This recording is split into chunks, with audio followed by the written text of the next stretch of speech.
পাওয়া যাবে না। ইবাদতের তাওহীদকে যেরকম বিশ্বাস করতে হবে, ঠিক তদ্রূপ আইনদাতা হিসেবে আমার আল্লাহ পাকের তাওহীদকে বিশ্বাস না করা পর্যন্ত একজন মানুষ কোশ্চিনকারও ঈমানদার হতে পারে না। ভয়াবহ জিনিস বিষয়টা রে ভাই, বড় কঠিন বিষয়, কঠিন বিষয়।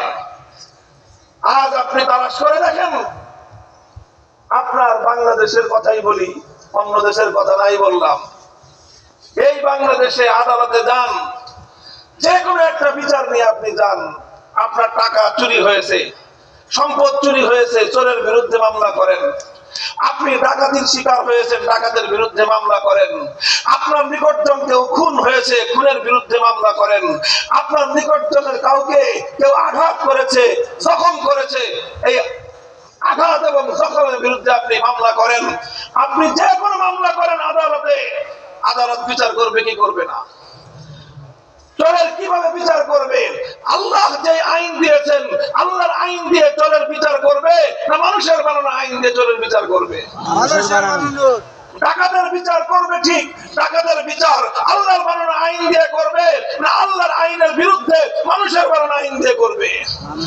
আপনার খুন হয়েছে, খুনের বিচার আল্লাহর দেওয়া আইন অনুযায়ী করবে না আল্লাহর আইনের বিরুদ্ধে মানুষের বানানো আইন দিয়ে বিচার করবে?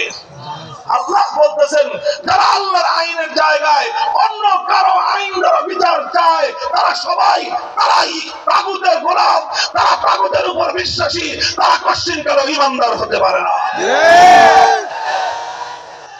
আল্লাহু আকবার, আল্লাহু আকবার।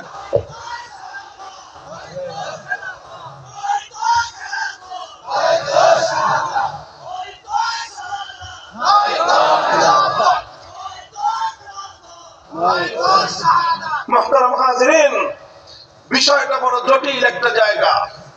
আমি প্রথমেই বলেছি, আলোচনা আমি লম্বা করব না, কিন্তু এই যে কথা, এই কথা তো আজ আমাদের কেউ বলে না, কেউ বলে না।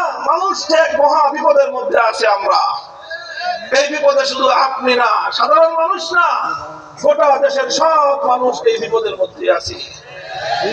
গোটা দেশের মানুষ